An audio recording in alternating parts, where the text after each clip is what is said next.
Hello mga idol, good morning. For today's video, magpapakain po tayo ng mga manok mga idol. Ayan, para mayroon po tayo dito na po yung natin, mga alagang chicken manok idol. Lang dadagdagan ko yung pagkain kasi konti lang nailagay ko. Yun, umulan na. Ayan. Okay. Diyan ko lang pinapakain. Ito mga idol, ito yung pakainan ng manok. Kaso, umuulan. Doon ko lang pinapakain sa loob. Ginagawa ko, meron naman siyang inuman ng tubig. Naiipon kasi, naipunan ng di pa tayo nakagawa ng magandang klaseng bahay ng manok. Yan. Ito pa tayo mga idol.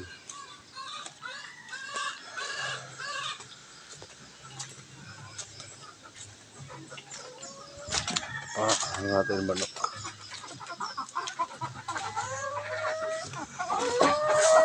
Yan lang mga idol. Ito kakatayin itong iba dito mga idol. Yan.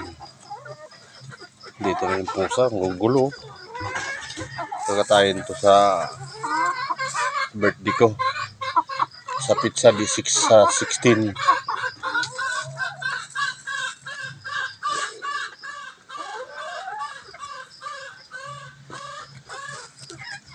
Di ba? Meron tayong mga alaga, mga lods.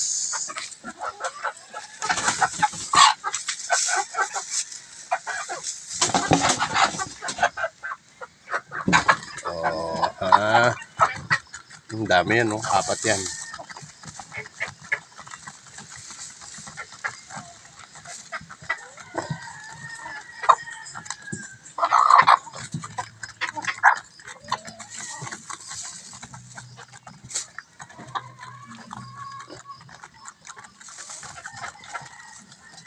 Ito mga idol.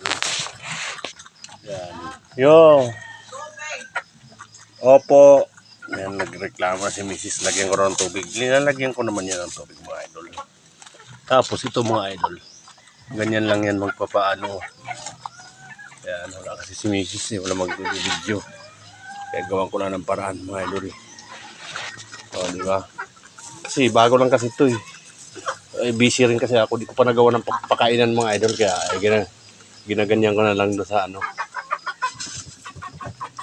kaya ayos lang naman kasi hindi naman kasi tawag nito.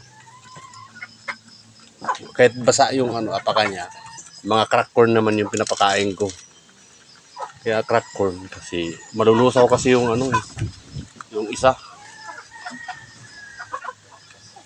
Yan mga idol. Ito naman yung isa. Dalawa.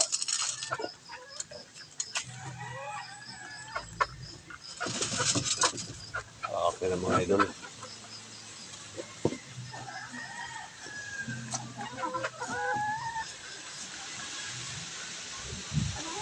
Alright.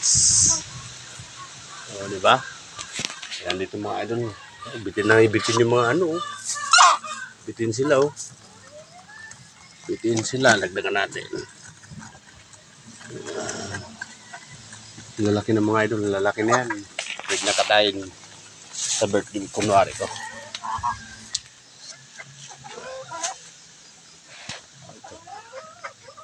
Busog na. Ito naman yung isa gulo. Buntot ang buntot. Hindi ko pa ako nakabili kasi ng mga idol ng cat food. Okay, ang mga idol dito sa amin Ayan. Na tuloy pa rin ang mga hangin-hangin mga idol. Ayan. Malakas pa rin talagang hangin. Ayun Kaya ingat po tayong mga lahat. Ingat po kasi talagang may bagyo pa yata. Ayan, dito kami sa bundok pero puno, sa ilalim ng mga puno. Ay yung dito naman, ayan kaya lumiwanag. Tinabas yung mga dahon-dahon mga lods. Ayan Yan, dito tambak na ng mga dahon. Okay na mga idol, babay muna, paalam. Kasi ako'y papasok na naman. Yan ang bahay namin, medyo luma-luma na rin mga butas-butas na yung ngiro. Kailangan ko na naman ito palitan. Yan, tinatapal-tapalan ko na ng mga kahoy. Okay, bye-bye, paalam.